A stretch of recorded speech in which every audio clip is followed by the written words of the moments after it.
Cents Per Mile, featuring Charles Gracie and Paul Gibson, with loads of recruiting and marketing experience and backed by the largest driver audience in the world. We deliver carriers the driver perspective, find solutions, and help make sense make sense.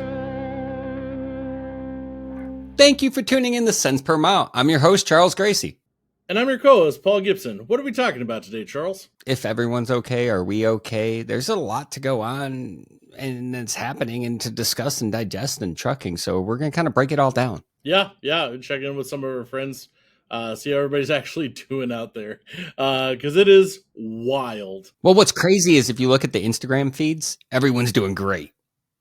But then when you look at the P&Ls, it's not so much the case. Right. Well, everybody's got to look good on LinkedIn right now, just in case the labor market does flunk. But before that, the things that we got to do, that we always do, we are on Spotify, we are on Apple Podcasts, we are on Amazon Music, we are just about everywhere, including YouTube, that you get your podcasts. So if you could like, subscribe, rate, that gives us some more momentum, the more you engage, and helps us to do some cool stuff. You can also go to centspermilepodcast.com. You can suggest a topic to be a guest or even to become a sponsor. Yeah? Do we have a sponsor today, Charles? Yes, Cents Per Mile is powered by CDLLIFE, home of the largest, most engaged driver audience in the world, helping you put your message, your brand, and your offer directly in front of the people that keep America moving. See what they can do at cdllife.com or check out the cool client-facing tech at cdlconnect.io. Wow. You have definitely been doing some ad reads on that radio show. Anyway, it is time. I'm a professional now, Paul. Yeah. All right. I still have the outtakes. So it's time for the news. All right. So it's time for 10-2 News, where we go over some of the most interesting, relevant, or just whatever stories we want from the past couple weeks. And so our first story is from CDLLife.com. Automated platooning semi-trucks achieve 2,700 miles as part of I-70 project, Ohio DOT says. And so they've gone over 2,700 miles. They've done about 50 deliveries, about 50 hours driving in platoon mode. And also it increased fuel efficiency while they were platooning. How do you feel about that? I mean, where do you want me to start? Yeah, I mean, they're getting better, man. I mean, yes. All right. Yes, I understand the need to go down this rabbit hole. Unfortunately, I think it just compounds the problems that drivers are facing today. Because everyone feels like, oh, this is the next step so we can keep, punishing the people here and not giving them the attention and love that they deserve because tech is going to take over. And that's just not the case. Like anyone that's involved in tech knows that this is farther down the line than it appears. It appears to be right here tomorrow, but it's not. And so we still need to focus on the people that make up this industry. And that means we have to make this industry appealing and sexy. I don't know, man. I'm starting to think that... Your job's at risk. Yes. Right. Well, so is yours. So it's just about a lot of things. But I mean, it's one of those things where I think we are at a point where technology is starting to be a little bit more exponential in that realm of things. So I don't know, man. We've been saying, oh, it'll be like another. I'm starting to wonder if it'll be another 10 years. I got here's the perspective you need. ChatGPT can do your job. ChatGPT can do part of my job. ChatGPT can write code. You know what ChatGPT can't do? Drive a truck. Yeah. ChatGPT can't do my job, so eat it. My bad. Canva and CapCut. They can't. Not collectively. It's not there yet. My time will absolutely come. But I mean, there are still drivers in the seats of those trucks, just in case. Yeah, but can we discuss that real quick? I know we got other news, but you open the door. Doesn't it feel like the driver in the seat is kind of like the out in case something goes wrong? Like they must have touched something. I mean, and okay. One thing I will say though, that wasn't a Diet Coke placement, I promise. One thing I will say, unless they want to sponsor. So one thing I will say is, could you imagine working somewhere and making fun of another driver and calling him a steering wheel holder? And then you go and then you go work at this company and that guy passes you down the road. It's like full circle. It's like, oh, you're just a steering wheel holder. Well, guess what? I don't have one. So yeah. you are one now. Cool. So the next one is actually an interesting one. If you're a hippie, it's bad. If you are anyone who uses a diesel engine, it's actually pretty cool. So the EPA announces a fix for truckers plagued by speed and power loss caused by diesel exhaust fluid systems. This is long overdue. Yeah. So basically, like starting in 2027, they're going to have to change, like, essentially whenever you do like a regen or anything like that with the DEF, it's not going to be able to slow you down. So they did come out with a list of like their requirements. They'll also do a software update for older trucks. So you get a 15% torque reduction, 30% torque reduction over 4,200 miles or 80 hours. And then once you get to 8,400 miles or 160 hours, you go down to 25 miles per hour. But that's much better than after 4 hours going 5 miles per hour. I think I can. That's pretty much how it felt like when those engines would derate. Well, and I mean, and that's kind of, DEF has always been, ever since that popped up, that was just like another thing. It kind of felt like a cash grab. I would be curious, like, over time, what the actual benefit looked like. We'll just go to California. Yeah. Well, there's a lot of other legislative things out there as far as trucks go. Speaking of legislative, so Trump fired the commissioner of Bureau and Labor Statistics a couple weeks ago in reaction to being skeptical of the jobs report, and he replaced her with EJ Antoni. EJ actually said that he would like to start reporting the job numbers quarterly, but then realized how important it was to keep up the monthly cadence. He realized its impact on the financial market and overall state of the U.S. economy and the Federal Reserve's decisions. Yeah. So it was kind of like, hey, we don't need to do this monthly. We can do it quarterly. And he's like, oh, no, people make decisions based on that. Yeah.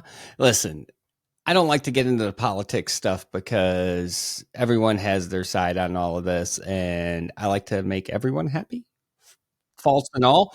But regardless of whether you trust the Intel or the U.S. jobs data, you can trust CDL Connect to provide you the accurate information you need to see the state of your recruiting pipeline and help you take the steps needed to stay ahead. See? Did my job. I'm employed. Mark's safe from being fired. Well, and just like, you use the U.S. data job report, to check the economy and future planning, you can use that for your business. And there's actually a paper trail. You can see the whole thing. And so you don't have to worry about whether or not you should be skeptical. Okay, now that we checked the boxes and did our job and like we can phone our boss and say, hey, we did everything. Let's get down to the meat and potatoes. Yeah, there are people out there having a bad and or weird or possibly a great time, and we're going to check in with them. So it's time to... if you're working in the ports in New Jersey or New York right now, you're having a wonderful time. Everyone else is just like embrace the suck mode. Yeah, but it's time to make sense.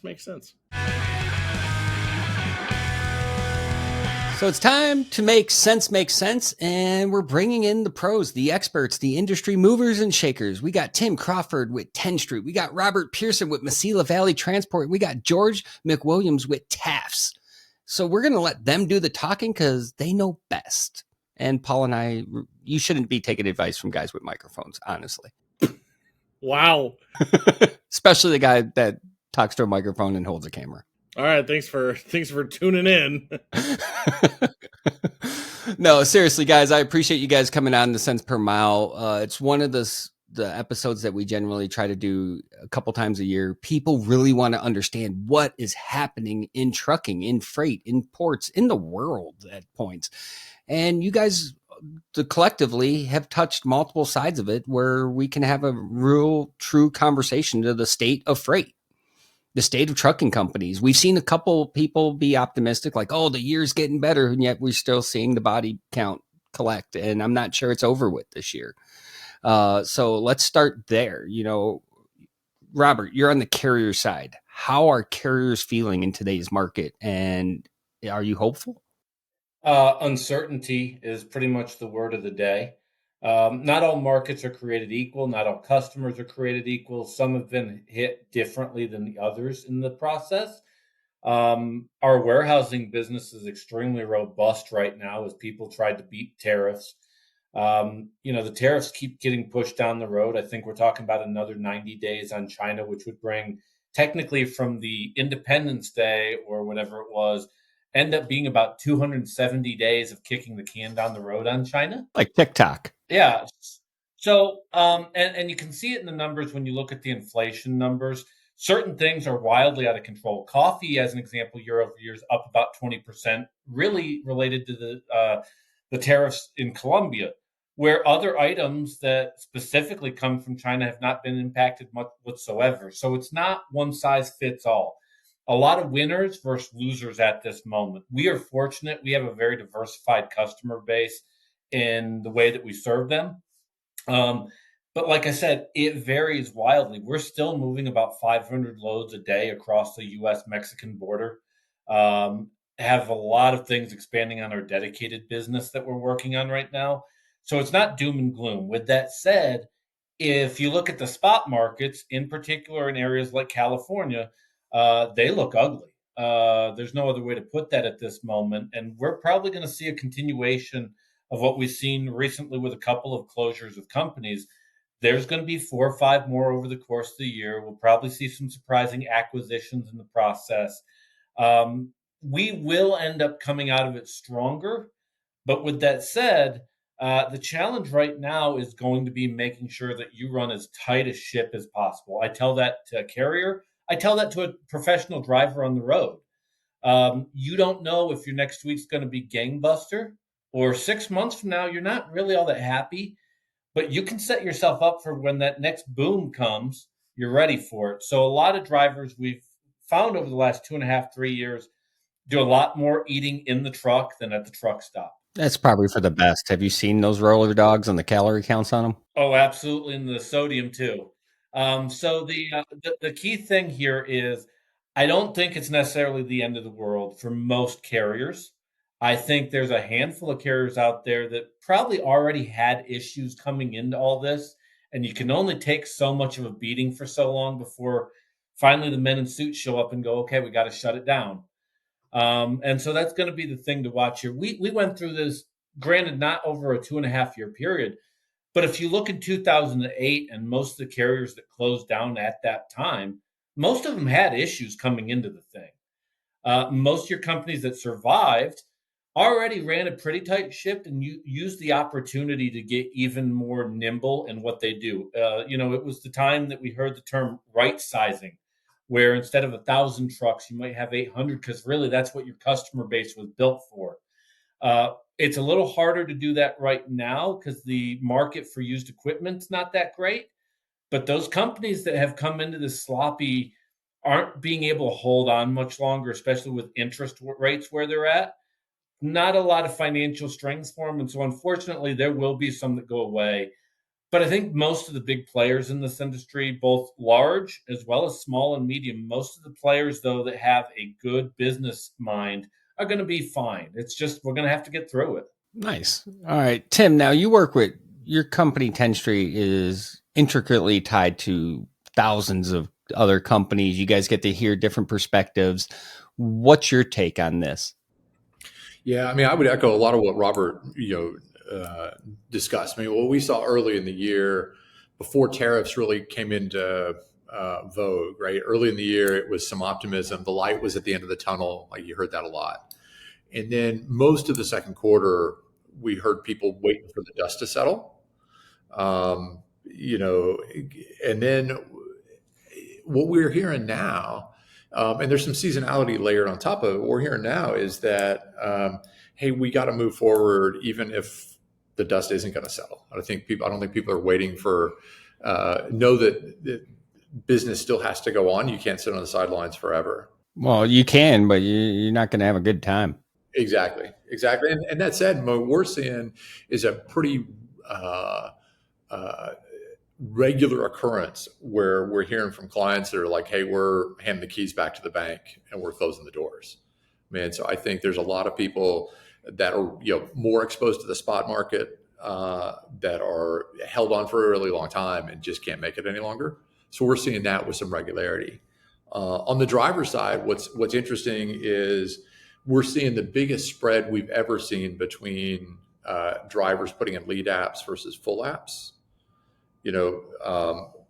By and large, on average, our average client is seeing 5 to 7% fewer lead apps, like guys at the top of their funnel, in July of 25 than they saw in July of 24. Right. So part of that is reduced advertising, part of it's reduced need, but part of it is clearly drivers not entering the market. But the drivers who are in the market are actually, most clients are seeing more full applications, more guys once a driver's into the process or is going deep into the process, which is a split we've never seen before, right? Normally those two numbers move in lockstep pretty much. And now and if you look at it, interestingly, if you look at it by segment, it's clear, what we think is clearly it's a flight to safety. Private fleets, and they're seeing even more applications, right? Bigger fleets, right, are about flat to slightly up. Mid-sized to smaller fleets, they're seeing really big drops.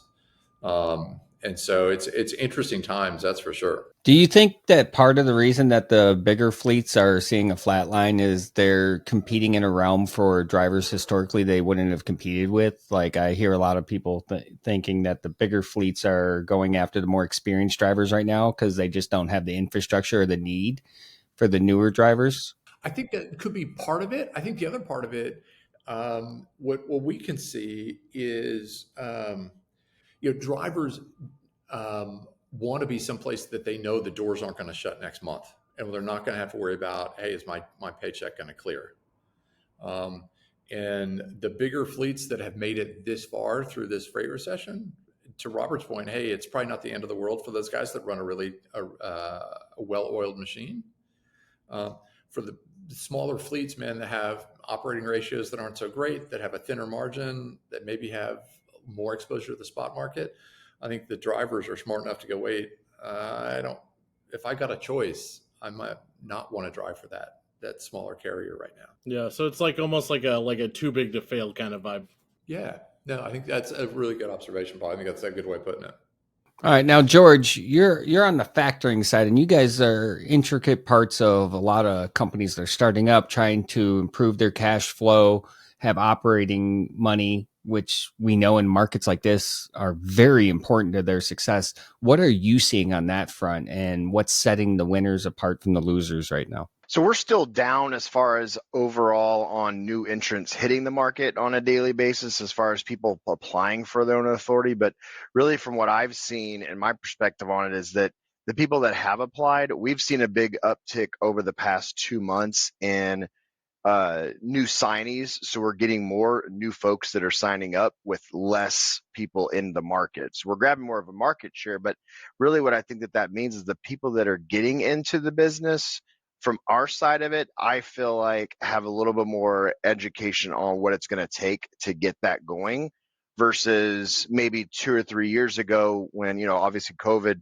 a lot of folks didn't have a choice, but hey, you know what? I can't go to work. So what do? Let's buy a truck and start a trucking company. So you're getting more, I think you're getting more business minded carriers, even the brand new drivers that are starting up their companies, a little more business minded than maybe what we would have seen a couple 2 or 3 years ago. And I think that's important because we always go off that old saying there's a warning label for everything. I think that there needed to be a warning label for the barrier to entry because you saw everyone, I want to be an owner operator. Now everyone wants a trucking company. Everyone wants a recruiting firm. Everyone wants to be a consultant.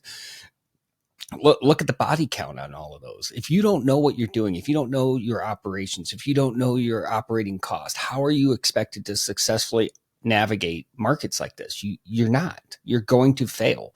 So we're starting to see the separation of the whims from the people that actually have a true understanding of their business, their operating procedures, their operating costs. They have a solid foundation. And those people are still having a terrible time, but they're poised for much more length of success in the market like this than the people that came in on a whim like, oh, I'm going to get rich quick. Like, this is trucking. That is not. It's kind of like Vegas. It's built off tiers. Well, and the brand new authorities, obviously with so many limitations on what they can do, what they can haul, who they can haul for, um, there's more of a focus on an understanding that I know that I've got to cut my teeth for the next 6 months to 12 months before I can really start opening up my doors and maybe expanding my business and growing, versus maybe even, 10 years ago, brand new carriers would all of a sudden go from one truck to 10 trucks within a short amount of time, get way in over their heads, and then unfortunately have to close shop or downsize within that first 12 months. So it makes a lot of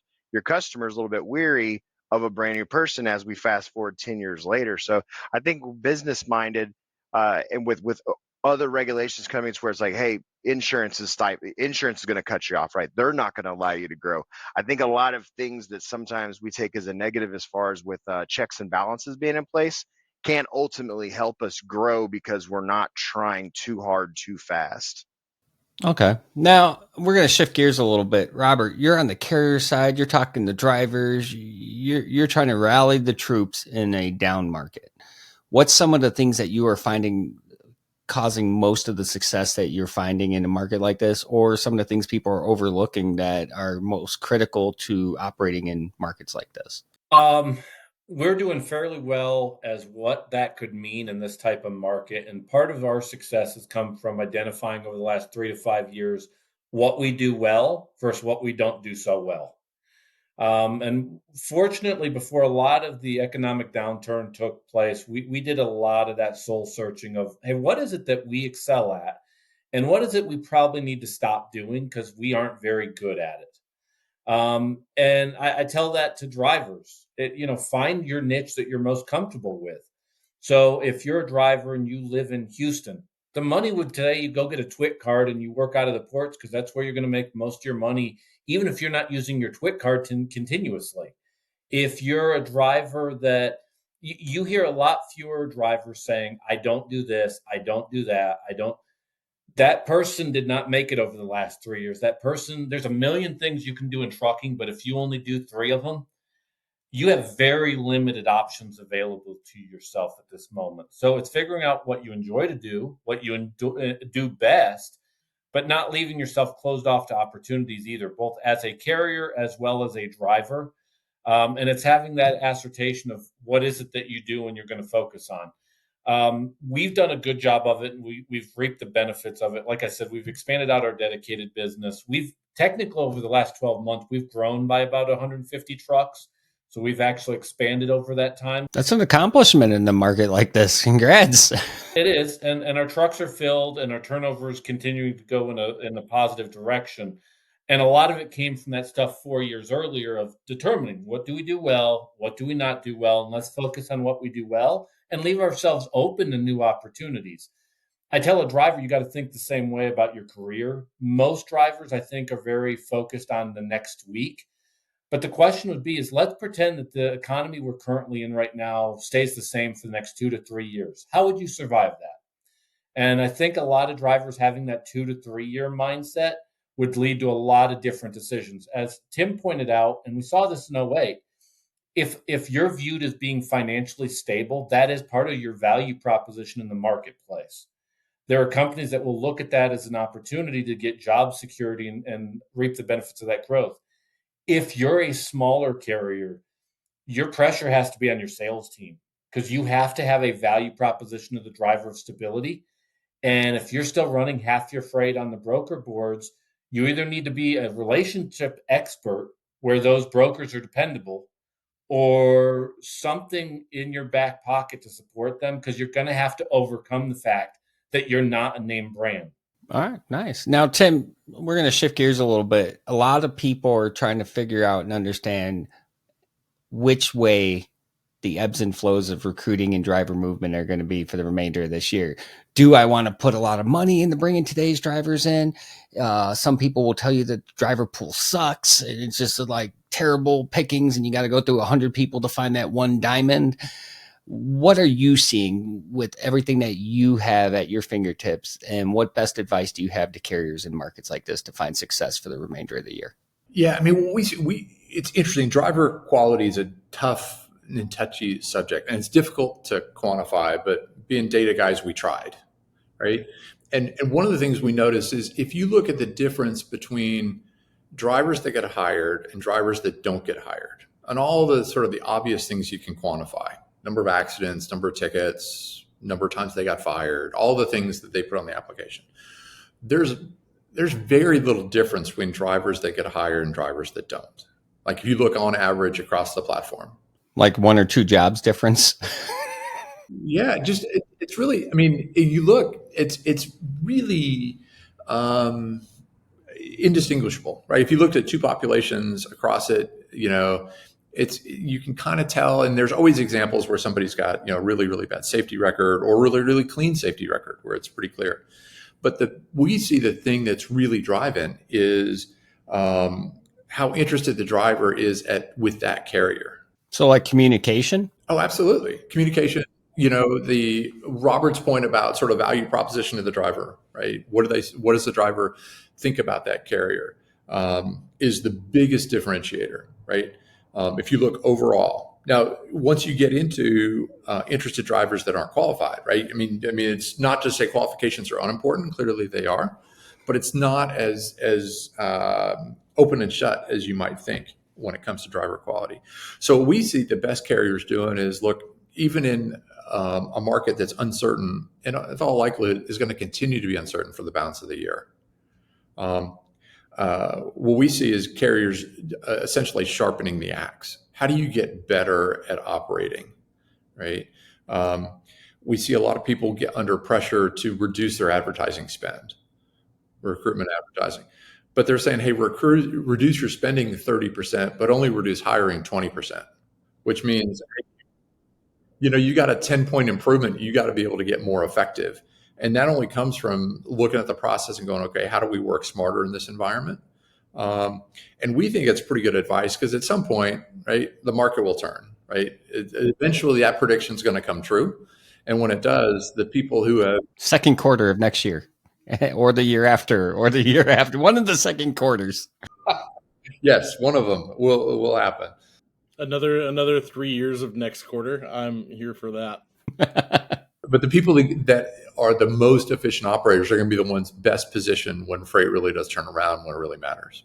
And to be frank, I think it is more than possible to reduce your spend by 30% and, still ask for 20% of the results. It is possible to sit there and ask for that 10% gap to be made up through efficiency. Oh yeah. I think that's.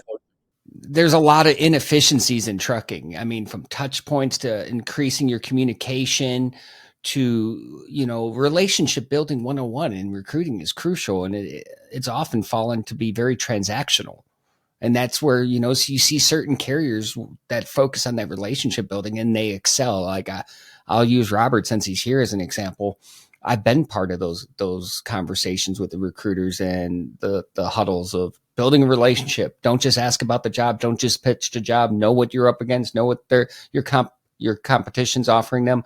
Understand the ins and outs of what's in that decision-making process for that driver and become more efficient being a relationship builder. And that naturally shakes down and hits the bottom line and shows. So George, real quick, we got a little bit of time left. For you, I try not to invoke the R word. Nobody wants to talk about 2008 or anything like that. But I mean, you guys being on like the financial end of things, obviously you talked about earlier, people being more business minded, but just overall trends, have you guys noticed anything like financially, what that's kind of been looking like for people? As far as our side goes, we've been on an uptick on a per rates or per invoice markup, I would say, since probably February. I mean, it's not growing leaps and bounds like I think a lot of us thought, okay, it's January 1, everything's changed, everything's different. I mean, I was one of those optimistic people as well, but nobody flat out told me, hey, this is going to be the much better year of everything. No, it's going to be a growing process, but I convinced myself first quarter right out the chute, everything's different. Well, it's not, and this is business, and I do like where we've seen things on a financial spectrum as well as just on a personal spectrum.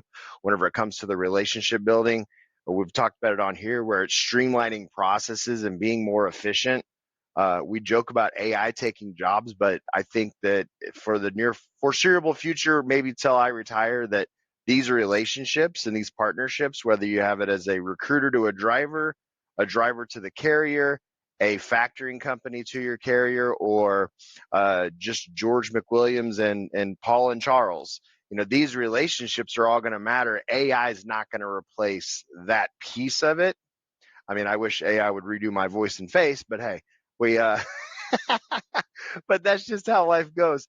But I think overall on the financial side, I mean, we do see an uptick. It's just not to the level that I think we all maybe secretly thought was going to happen as soon as the clock struck January 1. That's pretty much anyone with any reasonable expectation of this year knew it wasn't going to be a light switch. And I think it's safe to say that nothing's going to change overnight, but at the same point, I do believe that there's a sense of normalcy in this market. Like, it sat high for so long that people forgot what normal felt like because they set their operating cost when it was at an all-time high. And well, eventually the ebbs and flows happen and it comes down, and you have to prepare for when it comes down. So, I think it's foundational, and I think it's process driven and people driven, and people just need to focus on those core competencies, to Robert's point, of what they're good at, and shake out the stuff they're not. I think for our New Year's Eve episode, or like first one of next year,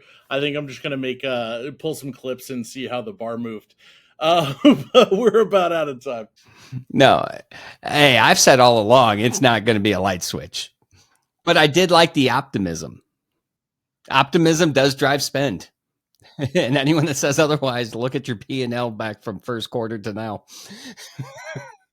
All right, but no, appreciate you guys coming on Cents Per Mile to share your perspectives. But that's a wrap. So thanks for tuning in to Cents Per Mile. I'm your host, Charles Gracie, and that was a great show. Yep, that was pretty great. And I'm your co-host, Paul Gibson.